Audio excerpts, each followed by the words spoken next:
여러분, 이 찬양의 가사대로 날마다 감사가 넘치는 삶이 되기를 주님의 이름으로 축복합니다. 여러분, 구원받은 백성들의 특징 중 하나는 감사가 넘치는 거죠. 그렇죠? 우리 추수감사주의를 앞두고 있는데 우리가 이날만 또 감사하는 게 아니라 매일매일 우리의 감사가 늘 넘쳐서 하나님께 영광 올려드리는 삶이 되었으면 좋겠습니다. 여러분, 다니엘서를 우리가 계속 보고 있는데 여러분들 다니엘 하면 뭐가 가장 먼저 생각이 나십니까? 많은 것이 있을 수도 있지만 저는 다니엘 하면 기도의 사람 다니엘이 가장 먼저 떠올려집니다.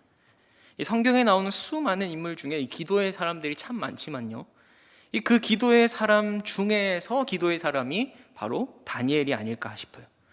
그래서 많은 교회들이 다니엘 기도회라든지 다니엘 세일의 특별 기도회라든지 이러한 이름으로 이 집회를 가지는 것도 그 이유가 아닐까 싶어요. 오늘 우리가 살펴볼 다니엘 9장 역시 이 다니엘의 기도의 정수가 들어있는, 이 성경 전체에서 기도의 꽃이라고 부를 수 있는 이 다니엘의 기도가 담겨져 있습니다. 그런데 특이하게도 이 다니엘이 이 기도를 언제 했는지를 알려주는데요, 우리 다니엘 9장 1절부터 2절까지 말씀을 함께 같이 읽어보도록 할까요? 메대 족속 아하수에로의 아들 다리오가 갈대아 나라 왕으로 세움을 받던 첫 해, 곧 그 통치 원년에 나 다니엘이 책을 통해 여호와께서 말씀으로 선지자 예레미야에게 알려주신 그 연수를 깨달았나니 곧 예루살렘의 황폐함이 70년 만에 그치리라 하신 것이니라. 자, 여기 보니까 이 다리오 왕이 세움받던 첫 해에 다니엘이 예레미야서를 읽으면서 뭘 하나 깨달았죠. 뭘 깨달았습니까? 선지자 예레미야에게 알려주신 그 연수, 곧 예루살렘의 황폐함이 70년 만에 그치리라라는 사실을 깨달았다는 거예요. 여러분, 예레미야서에 보면요, 이스라엘 백성들이 불순종해서 하나님께서 그들을 이방 나라에 넘기실 것이 예언되어 있죠. 그런데 그 예루살렘이 그저 망하는 것으로 끝나는 것이 아니라 이 70년 후에 포로된 이스라엘이 다시 돌아올 것도 예언되고 있습니다. 지금 다니엘이 예레미야서를 보면서 그걸 깨달았다는 거예요. 그래서 다니엘이 그 연수를 세하려 보니 이제 1, 2년만 더 있으면, 한 2, 3년만 더 있으면 이 포로 생활이 끝나는 겁니다. 이 다니엘이 예레미야 책을 읽으면서 이 사실을 깨달은 시기가 이 포로 기간이 얼마 남지 않은 시기였어요. 이제 1, 2년밖에 남지 않았구나라는 것을 알게 된 다니엘은 뭘 했을까요? 여러분들은 뭘 하시겠습니까? 이 3절 말씀 보실까요? 내가 금식하며 베옷을 입고 재를 덮어쓰고 주 하나님께 기도하며 간구하기를 결심하고 라고 하죠. 다니엘은 그 즉시 기도했습니다. 금식하며 베옷을 입고 재를 덮어쓰고 간절히 기도하는 거예요. 그 기도의 내용이 뭐냐? 일단 철저히 회개의 기도를 합니다. 우리가 하나님께 범죄하였고 패역하여 반역을 행했습니다. 우리가 하나님의 말씀을 듣지 않아서 지금 이렇게 되었습니다. 그러나 우리 하나님은 긍휼과 자비의 하나님이십니다. 다시금 이 예루살렘을 회복시켜 주옵소서. 먼저 철저히 회개한 다음에 다시금 회복시켜 주실 것을 기도하고 있죠. 여러분, 왜 지금 다니엘이 이 기도를 드립니까? 예레미야서를 읽으면서 우리 민족이 하나님을 떠났기 때문에, 하나님의 백성인 내가 하나님께 범죄하여 이런 일이 일어났구나 깨달은 거죠. 그래서 가장 먼저 철저히 회개합니다. 자복하고 하나님 앞에 엎드리는 거예요. 그리고 나아가 계속 예레미야서를 보니 70년이 지나면 다시금 이스라엘을 돌아오게 하고 회복시키겠다라는 예언도 보게 된 것이죠. 그래서 이 황폐한 성소에 주의 얼굴빛을 비춰달라고, 우리에게 다시금 진정한 회복의 역사를 이루어달라고 기도하고 있는 거예요. 이 기도의 내용이 바로 오늘 본문 바로 직전인 19절까지의 내용입니다. 그리고 오늘 본문 20절부터 27절은 그 다니엘의 기도에 대한 하나님의 응답이 나옵니다. 우리 오늘 20절, 21절 말씀 제가 읽겠습니다. 눈으로 따라오시면 돼요. 내가 이같이 말하여 기도하며 내 죄와 내 백성 이스라엘의 죄를 자복하고 내 하나님의 거룩한 산을 위하여 내 하나님 여호와 앞에 간구할 때, 곧 내가 기도할 때, 이 기도가 아까 얘기했던 3절부터 19절까지의 그 기도를 말하죠. 그죠? 그렇게 다니엘이 기도할 때에 이전에 환상 중에 본 그 사람 가브리엘이 빨리 날아서 저녁 제사를 드릴 때쯤에 내게 이르더니. 여러분, 다니엘이 기도할 때 누가 날아왔다고 합니까? 가브리엘이죠. 가브리엘 천사가 날아온 거예요. 그 사람 가브리엘이라고 되어 있지만 가브리엘은 사람이 아니라 천사예요. 그러면 가브리엘이 여러분 왜 날라온 것일까요? 우리 22절 말씀 보시면요, 다니엘아 내가 이제 내게 지혜와 총명을 주려고 왔느니라 하니라. 곧 내가 기도를 시작할 때쯤에 명령이 내렸으므로 이제 내게 알리러 왔느니라 라고 하죠. 여러분 가브리엘 천사가 다니엘에게 왜 왔습니까? 뭘 주려고 왔다고 하죠? 지혜와 총명을 주려고. 이 지혜와 총명을 주려고 왔는데 그 지혜와 총명이 뭐냐? 23절에 곧 내가 기도를 시작할 쯤에 명령이 내렸으므로 이제 내게 알리러 왔다는 거예요. 그 알린 내용이 지혜와 총명인데 바로 앞서 다니엘이 기도했던 그 기도의 응답으로 앞으로 하나님이 하실 일에 대해 알게 하기 위해서 그 지혜와 총명을 주기 위해서 지금 왔다라고 이야기하는 겁니다. 여러분 저는 여기서 이 기도의 사람이 가지는 특권과 은혜가 무엇인지를 좀 보게 되었어요. 여러분 다니엘은요, 이 하나님이 보여주시는 꿈과 환상을 참 많이 본 사람입니다. 그 꿈과 환상 속에서 하나님은 다니엘에게 하나님 나라가 무엇인지 보여주셨고 그 놀라운 하나님 나라의 신비와 비밀을 깨달은 자가 바로 다니엘이었어요. 여러분 왜 하나님은 다니엘에게 그렇게 많은 꿈과 환상을 보여주셨을까요? 왜 하나님은 다니엘에게 하나님 나라의 놀라운 비밀을 그렇게 깨닫게 해주셨을까요? 그 이유는요, 바로 다니엘이 기도의 사람이었기 때문이죠. 그럼 나중에 보게 되겠지만 오늘 이 가브리엘 천사가 다니엘의 기도에 대한 응답으로 하나님의 놀라운 메시지를 들고 옵니다. 하나님 나라의 비밀과 신비가 무엇인지 알려주기 위해서 왔다라는 거예요. 여러분 다니엘은요, 꿈과 환상을 보여달라고 기도한 적이 없습니다. 앞으로 어떤 일이 일어날지 알려달라고 한 번도 그렇게 기도한 적이 없어요. 그저 말씀 보면서 하나님의 뜻을 알게 되었고 하나님의 마음으로 울며 자복하며 회개하며 이스라엘의 회복을 위해서 기도했어요. 여러분 그런데 그런 다니엘을 위해서 하나님은 하나님 나라의 놀라운 비밀을 지금 계속해서 보여주고 알려주시는 것이죠. 여러분 우리가 이전에 봤던 다니엘서 2장에서도 이 느부갓네살 왕이 꿈을 꿨죠. 그래서 자신의 꿈의 해몽만이 아니라 모든 술사들을 불러서 이 꿈의 해몽만이 아니라 내가 꿨던 꿈의 내용까지 말해야 된다고, 그렇지 않으면 모두 다 죽여버리겠다고 횡포를 부리면서 모든 지혜자를 다 죽이라라고 명령을 내릴 때에도 다니엘이 가장 먼저 한 것이 무엇입니까? 기도였어요. 하나님께 간절히 기도하면서 하나님의 은혜와 긍휼을 구했더니 하나님께서 느부갓네살이 꿨던 꿈이 무엇인지 환상으로 나타내 보이시는 거죠. 그리고 그 의미까지, 꿈의 의미까지 알려주셨습니다. 엄청난 기적이죠. 기적을 맛본 거죠. 여러분 하나님은요, 이 기도하는 자에게 하나님 나라의 비밀을 알려주시고 그 마음을 알려주십니다. 여러분 우리 인간관계도 잘 보면요, 상대방과 대화를 많이 나눠야지 그 사람에 대해서 알고 서로 신뢰가 쌓이고 내 속에 있는 이야기도 꺼내지 않습니까? 그래서 여러분 내 비밀을 많이 알고 있는 친구가 진짜 찐친입니다. 진짜 친구. 내 비밀을 많이 안다는 것은 그만큼 같이 보낸 세월이 많다는 거죠. 그리고 그 보낸 세월 동안에 깊은 것까지 알 만큼 친했다라는 거잖아요. 여러분 기도도 마찬가지예요. 하나님과 가까이 하지 않는데, 하나님과 보내는 시간이 적은데 여러분 어떻게 우리가 하나님이 알려주시는 그 하나님 나라의 비밀을 알 수 있겠습니까?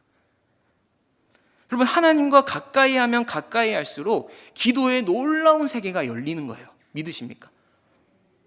하나님과 보내는 시간이 많고 그 기도의 깊이가 깊은 사람은요, 기도의 세계가 다릅니다. 기도를 통해서만이 열릴 수 있는 영적인 세계를 맛보고 사는 거예요.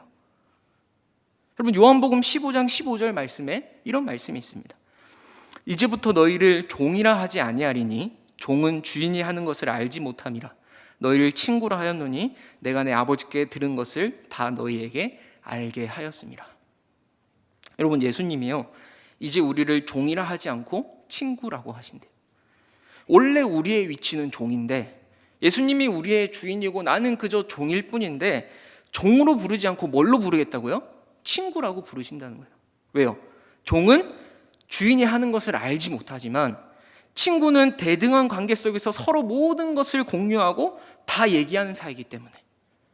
여러분 그래서 예수님이 내가 내 아버지께 들은 것을 다 너희에게 알게 하겠다라고 얘기하는 거죠. 나와 가까이 한다면, 나랑 친구처럼 정말 깊은 사귐을 가진다면 내가 알고 있는 모든 것을 다 알려주겠다.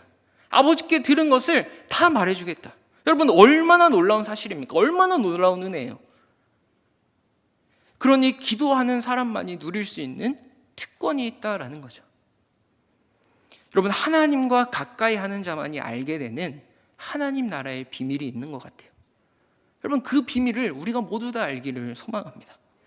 오늘 다니엘이 바로 그런 사람이었어요. 여러분, 오해하지 마십시오. 기도를 많이 하면 꿈과 환상을 많이 보게 되고 앞으로 일어난 일들을 다 알게 된다라고 말하는 게 아닙니다. 오해하지 마세요. 그거는 그저 현상일 뿐이에요. 여러분, 저는 하나님의 역사를 제한하지 않기 때문에 이런 것들을 부정하진 않지만 신앙생활하는데 꼭 있어야 하는 본질로 보지는 않아요. 그저 현상일 뿐이죠. 여러분, 현상에 집착하면 안 됩니다. 결과에 집착하면 안 돼요. 제가 말하고 싶은 것은 기도를 많이 하면 그저 그런 현상, 그런 영적인 체험을 많이 하게 된다라고 말하고 싶은 것이 아니라 기도를 통해 하나님과 깊은 사귐이 있고 기도를 하면 할수록 하나님과의 그 깊은 관계에 들어가서 우리 교회와 이 시대를 향한 하나님의 마음을 깨닫는 거예요. 그 마음이 하나님에 동하여 하나님 나라에 관한 그 놀라운 신비와 비밀을 깨달아지는 것. 여러분, 이것이 바로 하나님이 나의 친구가 되는 놀라운 은혜를 누리는 것이죠. 부디 바라옵기는 우리 대길교회 성도님들이 이런 놀라운 은혜를 맛보고 누리며 살아갔으면 좋겠습니다. 하나님과의 깊은 사귐이 있는 친구 관계로 들어가서 여러분, 하나님이 여러분만 보면 비밀을 알려주고 싶어서 막 안달날 정도로 정말 친밀한 사이, 서로 비밀을 아낌없이 공유하는, 그래서 이 땅에서 하나님 나라의 비밀을 깨닫고 천국을 누리며 사시기를 주님의 이름으로 축복합니다. 여러분, 이렇게 다니엘이 기도할 때요, 가브리엘이 하나님의 응답을 들고 왔어요. 그런데 여기서 우리가 또 한 가지 주목해야 할 것은 언제 그 응답의 명령이 떨어졌냐 하는 거죠. 여러분, 23절 말씀 다시 보실까요? 곧 내가 기도를 시작할 즈음에 명령이 내렸으므로 이제 내게 알리러 왔느니라. 여러분, 가브리엘이 기도의 응답을 가지고 왔는데 언제 그 기도의 응답이 시작되었다고 말합니까? 기도를 시작할 즈음에. 여러분, 기도를 다 마치고 나서가 아니라 기도를 시작할 즈음에 가브리엘이 이미 하나님의 명령을 받았다는 거예요. 여러분, 이해되세요?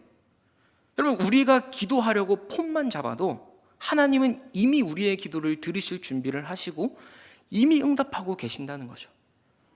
이사야 65장 24절 말씀에도 이런 말씀이 있습니다. 우리 같이 읽어보겠습니다. 그들이 부르기 전에 내가 응답하였고 그들이 말을 마치기 전에 내가 들은 것이며. 할렐루야. 여러분, 이게 기도하는 자의 특권이에요. 우리가 하나님의 이름을 부르기도 전에 응답하시고 우리의 말을 다 마치기도 전에 벌써 하나님이 다 들어주시는 일을 하시겠다라고 약속하신 것이, 여러분, 이 이사야 65장이 은혜의 때에 일어나는 이 대표적인 일이거든요. 그 일 중에 하나를 지금 이렇게 얘기하는 거예요. 사랑하는 성도 여러분, 왜 하나님은 그렇게나 급하게 기도를 시작하자마자 응답하십니까? 여러분, 23절 중반에 보면요, 이렇게 나와 있어요. 너는 크게 은총을 입은 자야. 그런즉 너는 이 일을 생각하고 그 환상을 깨달을지니라. 여러분, 여기서 다니엘을 가리켜서 뭐라고 부르고 계시죠? 너는 크게 은총을 입은 자라. 다니엘은 하나님 앞에 크게 은총을 받은 자이기 때문에 그래서 기도에 이렇게 바로 응답을 받고 있다라고 얘기하는 겁니다. 여러분, 구약 시대를 살았던 다니엘이 이렇게 기도를 하나님께 응답을 받았는데요, 하물며 지금 우리는 어떻습니까? 여러분과 제가 살고 있는 지금은요, 굉장히 특별한 때입니다. 우리가 사는 지금은 하나님이 우리를 만나주시는 때, 우리가 하나님을 찾고 부르면 하나님이 가까이 오시는 때가 지금이다라고 이야기하고 있어요, 성경은. 여러분, 그러니까 다니엘은 구약을 살았던 인물인데도 큰 은총을 입은 자라고 말씀하시는데요, 지금 우리는요, 다니엘보다 훨씬 더 큰 은총을 입은 자예요. 왜요? 구약에 예언된 예수 그리스도가 이 땅에 오셔서 나를 위해 피 흘리시고 나를 위해 십자가에 죽으셔서 그 예수의 피로 새 언약을 맺은 주의 백성, 주의 자녀들이 저와 여러분 아니겠습니까? 여러분, 그러니 비교할 수 없는 큰 은총을 받은 자가 지금을 살아가는 우리라는 거예요. 지금을 살아가는 우리에게 하나님께서는 예수 그리스도라는 이름을 우리에게 주셨습니다. 우리는 그 이름의 능력을 힘입어서 예수님의 이름으로 기도하잖아요. 여러분, 이게 얼마나 큰 은총이고 축복인지 몰라요. 예수님의 이름으로 기도하는 것, 모든 이름 위에 뛰어나신 그 이름으로 기도하는 것. 우리 예수의 이름을 우리에게 주셔서 우리가 예수님의 이름으로 기도할 수 있는 것, 전적인 하나님의 은혜입니다. 또한 미약하나 그 기도를 들으시고 응답하시는 것 역시 하나님의 은혜인 것이죠. 그러니 여러분, 우리가 기도할 수 있는 것도, 그 기도에 응답받는 것도 내가 자격이 있어서가 아니죠. 예수 그리스도의 공로와 하나님의 그 신실하심이 우리의 기도를 기도되게 하는 핵심이에요. 그래서 하나님은 반드시 우리의 기도를 응답하시고, 심지어 기도하려고 폰만 잡아도 이미 응답하고 계시는 것이죠. 그런데 여러분, 문제는요, 그 응답을 우리가 너무나 잘못 알고 있다는 게 문제예요. 이 많은 경우에 사람들이요, 기도 응답 이렇게 말하면 대부분의 사람들이 기도한 내용 그대로 응답받는 것을 자꾸 생각합니다. 여러분, 내가 구한 것이 다 이루어지는 것이 기도 응답이다. 맞을까요? 그래서 소원 성취가 기도 응답인 것처럼 생각해요. 그러나 여러분, 기도 응답은 소원 성취가 아닙니다. 그건 세상 종교들과 다를 바 없는 기도예요. 여러분, 하나님은 우리가 기도한 대로 응답하지 않으세요. 여러분, 잘 들으셔야 됩니다. 하나님은 반드시 우리의 기도에 응답하시고 들으시거든요.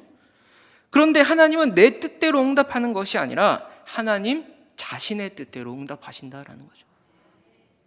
여러분, 자녀가 말도 안 되는 것을 구하는데 그 다 들어주십니까? 아무리 구해도 안 되는 건 안 되는 거예요. 사실 하나님이 응답을 안 하신다기보다, 많은 사람들이 왜 나에게는 응답이 없어? 왜 내가 이렇게 10년, 20년 기도하는 응답이 들어지지 않지? 그런데 하나님 응답을 안 하는 게 아니라 응답하시는 방법을 우리가 잘 눈치를 못 채는 거예요. 여전히 나 중심의 신앙생활을 가지고 있기 때문이죠. 여러분, 오늘 다니엘도 분명히 회복을 꿈꾸면서 황폐해진 예루살렘에 다시금 진정한 회복의 역사를 주옵소서, 이렇게 기도를 했어요. 그런데 하나님의 기도의 응답은 전혀 다른 응답인 것처럼 보입니다. 오늘 본문 24절 말씀 함께 같이 읽어보겠습니다.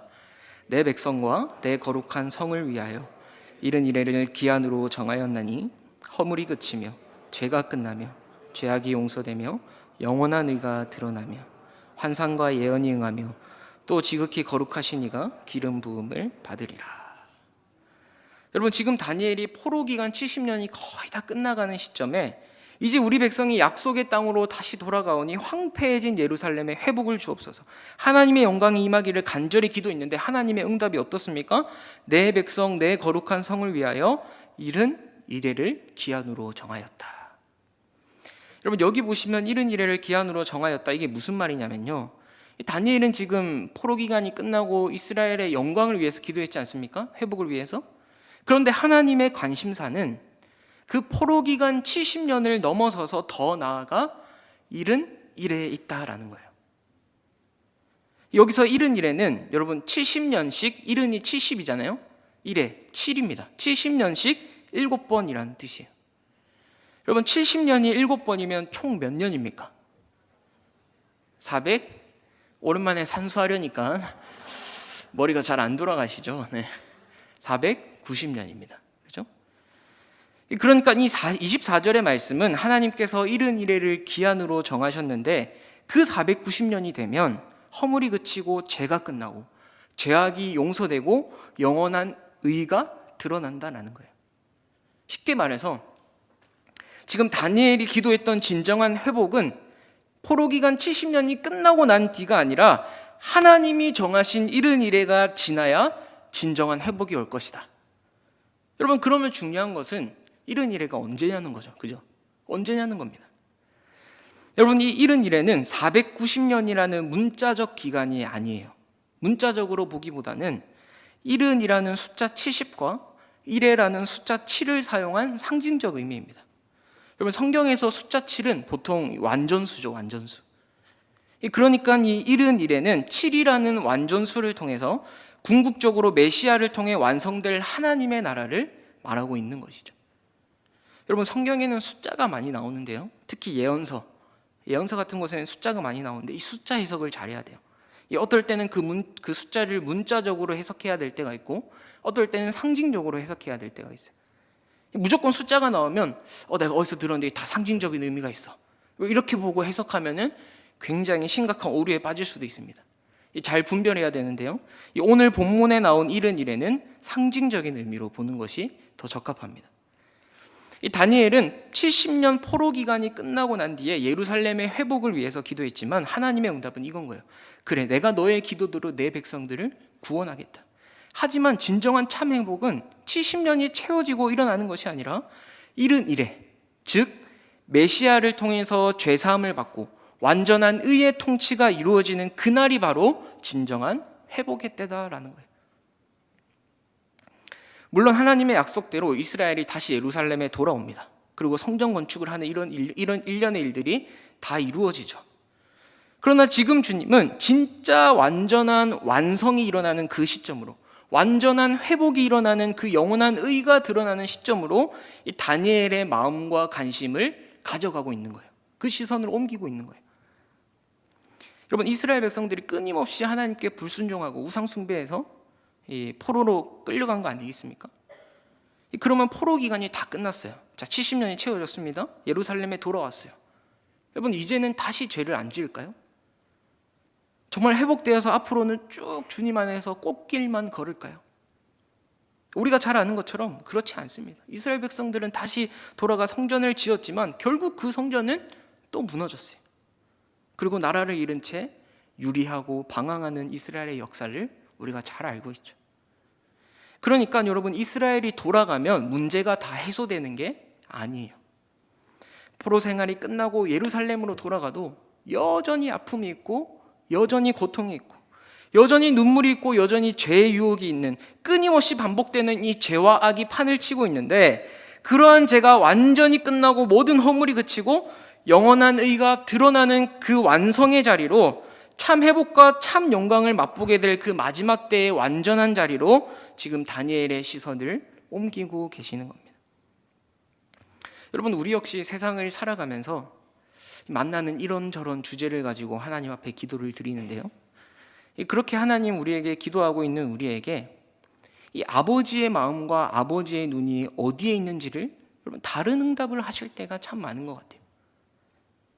당장 포로 생활이 끝나고 이스라엘로 돌아가면 행복할 것 같지만, 문제가 해소되는 것 같지만, 사실은 허물이 그치고 죄가 끝나고 영원한 그 의가 드러나는 그 완전이 아니면 여전히 아픔이 따르고 여전히 눈물이 따르는 이 세상에 자꾸 우리는 단발적으로 문제만 해소되기를, 어려움만 지나가기를 기도드리지만, 그럴 때마다 하나님께서 우리에게 응답을 주시는 응답은요, 자꾸 우리의 눈을 열어주시는 것은 그 아버지의 마음, 그 아버지의 눈이 어디에 있는지를 보여주시는 것이죠. 여러분, 우리가 잘 아는 한나의 기도, 아들이 없어서 눈물을 흘리고 있는 한나에게 하나님 역시 이 시대를 이끌어갈 하나님의 사람이 없어서 나의 마음이 참 아프구나. 여러분, 애통해 하시는 그 아버지의 마음, 그 아버지의 마음을 통하도록 한 것이 한나의 기도의 핵심이잖아요. 여러분, 한나의 기도가 그냥 단순히 아들 달라는 기도였으면 아들 얻고 나서 다시 바칠 필요가 전혀 없죠. 왜 바칩니까? 왜 한나가 사무엘을 드립니까? 기도를 통해 하나님의 마음이 통한 것이죠. 이 시대를 향한 주님의 마음, 정말 하나님이 원하시는 그 한 사람, 그 하나님의 사람이 없어서 타락과 무질서로 빠져드는 그 시대의 아픔을 가지고 여러분 사무엘을 바친 거 아닙니까? 오늘 다니엘도 마찬가지예요. 철저히 회개하면서 회복을 꿈꾸는 다니엘에게, 기도하는 다니엘에게 하나님의 뜻을 펼쳐서 보여주시고 그 마음을 통하게 하는 기도의 영광을 보여주신 것입니다. 여러분, 우리는 어쩔 수 없이 연약한 인생이기 때문에 눈앞에 보이는 문제들을 가지고 기도의 자리에 들어가지만, 그 기도의 자리에서 하나님의 마음을 깨닫고 점차 우리의 시선이 아버지가 바라보는 것을 바라보고 우리의 마음이 아버지의 마음과 일치되는 그 자리까지 나아갈 수 있기를 소망합니다.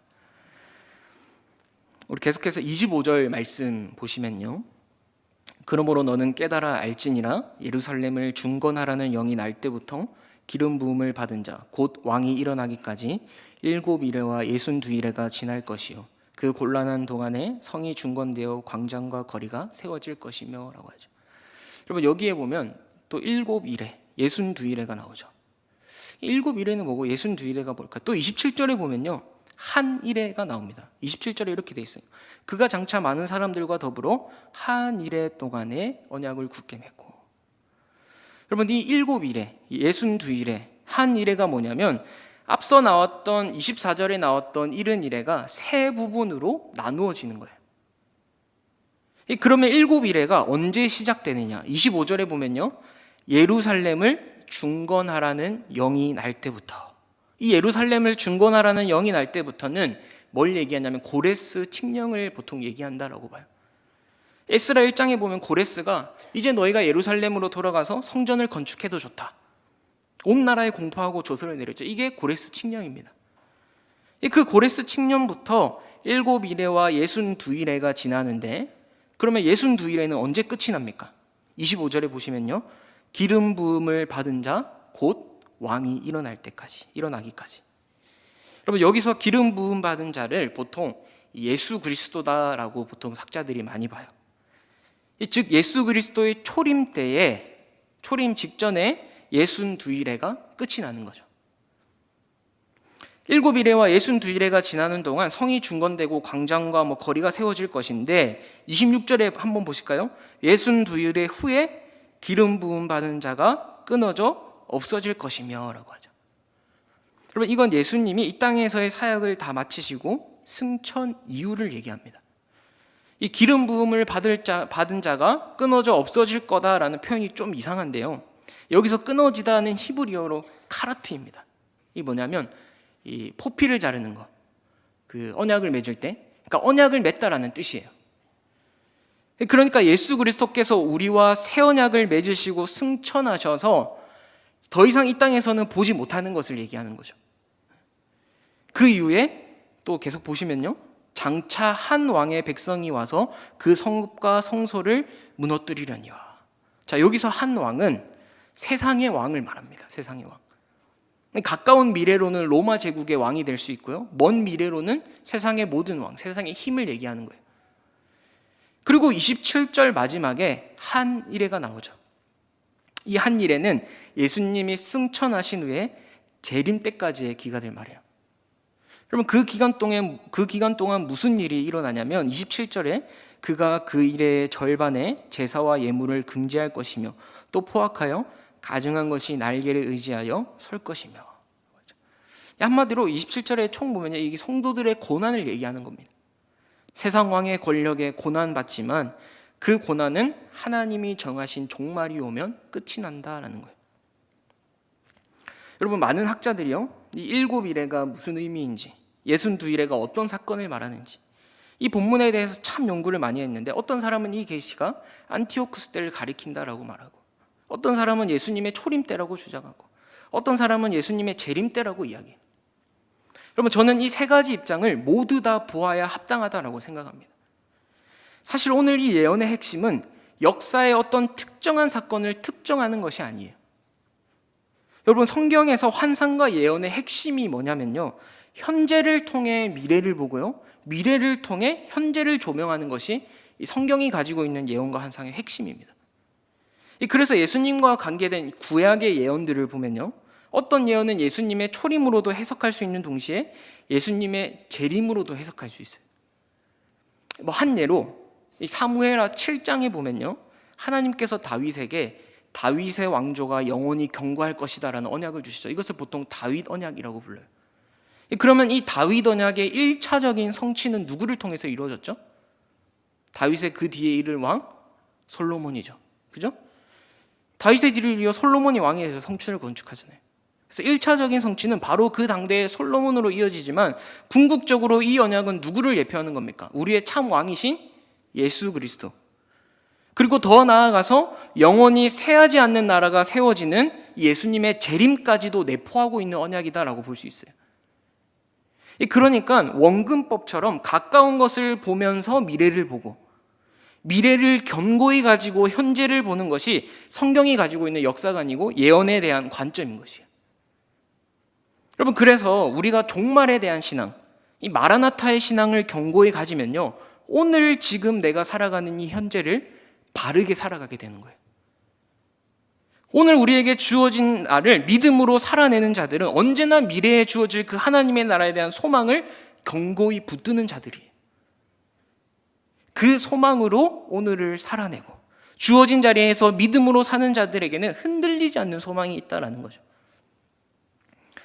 하나님은 오늘 포로 생활 70년이 끝마치고 이 회복을 꿈꾸는 다니엘에게 종말과 완성의 이야기를 하시면서 틀림없이 포로 생활이 끝나고 예루살렘으로 귀환하는 일들이 일어날 것이지만 그것이 문제 해소의 전부가 아니다. 완전에 대한 눈을 가지고 지금 현재를 바라보기를 격려하고 촉구하고 있는 것입니다. 여러분, 사실 오늘 본문이요, 제가 짧게 설명을 했지만요, 깊게 설명하면 다들 그냥 집에 가실 거예요. 성경 전체에서 제일 해석이 어려운 본문 중에 하나입니다. 난제 본문이에요. 그래서 여러분 아무리 읽어도 무슨 말인지 이해가 안 가실 겁니다. 아마 이 본문으로 설교도 들어본 적이 없을 거예요. 여러분, 여러 학자의 이야기가 달리는 있지만 저도 굉장히 어떻게 보면 좀 이성적인 면이 발달해서 이해가 돼야 되거든요. 그래서 막 연구하고 보고 했는데 이해가 안 돼요. 그리고 학자들의 말이 다 일리가 있지만 모든 것이 정확하게 딱 맞아떨어지진 않아요, 사실. 이게 딱 들어맞으면 저기 안 맞고. 그래서 이 계시의 내용이 구체적으로 언제를 가르치는지는 잘 모르는 게 어떻게 보면 맞습니다. 그리고 하나님도 여러분 다니엘에게 그 사건이 뭔지를 알려주기 위해서 이 계시를 주셨을까요? 그리고 지금 이 말씀을 읽는 우리에게 정확한 사건이 뭔지 알려주시려고 이 말씀을 주신 게 아니에요. 72일가 언제인지, 62일가 언제인지, 어떤 사건을 의미하는지 알게 하는 것이 여러분 천사가 전해준 지혜와 총명이 아닙니다. 천사가 전해준 지혜와 총명은요, 아무리 악이 성행해도, 아무리 권력과 힘이 이 세상을 지배하는 것 같아도 결국 그 끝은 온다는 거예요. 그 끝에는 반드시 하나님의 나라가 이루어지고 반드시 주의 백성들은 회복되어서 그 영광에 참여하는 자로 들어갈 것이다. 이 사실을 지금 우리에게 알려주고 있는 것이죠. 그러니 종말에 겪는 여러 고난과 혼란 속에서도 우리들은 어떻게 해야 됩니까? 역사의 주관자가 되시는 그 하나님을 믿고 영원한 의의 통치를 이루시는 그 주님을 바라보라라는 것이죠. 사랑하는 성도 여러분, 우리가 믿는 믿음, 그 구원에 대한 소망은요, 단지 헛된 꿈이 아닙니다. 그 소망은 참되고 영원한 소망입니다. 흔들리지 않는 소망이에요. 그리고 그 모든 약속과 소망을 이루고 이끌어 가시는 분이 역사의 주관자이자 세상의 주권을 가지고 계신 전능하신 하나님입니다. 이 사실을 알기에 우리는 비록 오늘 살아가는 이 현재의 일들이 다 이해되진 않지만 그것을 붙잡고 믿으면서 기쁨으로, 감사함으로 그 영광을 바라보며 살아갈 수 있는 것이죠. 여러분, 우리 하나님은 지금도 살아계셔서 역사하시는 분이십니다. 하나님은 과거와 현재뿐만 아니라 미래까지도 주관하시고 모든 만물의 주권을 가지고 계신 분이 우리 하나님이세요. 그리고 그분이 바로요, 우리의 아버지입니다. 우리에게 어떠한 고난과 환난, 핍박이 와도, 때로는 실망스럽고 좌절스러운 일이 우리 앞에 일어나도 그것에 굴복당하지 않고 마지막까지 담대히 이 신앙을 지켜나갈 수 있는 것은 바로 이러한 하나님이 우리를 지키시고 영원히 함께 하시기 때문이죠. 여러분, 우리의 매일매일이 이러한 하나님이 주신 귀한 은혜와 사랑을 생각하면서 그것에 감사하면서 기쁨으로 살아내시는 우리 대길교회 성도님들 되시기를 주님의 이름으로 축복합니다. 기도하겠습니다. 하나님 감사합니다. 오늘 우리가 계속해서 또 다니엘서를 쭉 살펴봤는데 하나님 다니엘서를 통하여서 우리에게 주시는 메시지, 그 하나님의 나라, 그 영원한 의의 통치가 있는 날을 바라보며 우리가 이 땅에서 믿음으로 살아갈 수 있는 자들이 될 수 있도록 축복하여 주시옵소서. 때로는 이해되지 않고 때로는 실망과 좌절이 우리 앞에 온다 할지라도 우리의 흔들리지 않는 그 소망을 붙들며 이곳에서 천국을 맛보고 누리며 살아갈 수 있는 우리 성도님들 될 수 있도록 축복하여 주시옵소서. 예수님 이름으로 기도합니다. 아멘.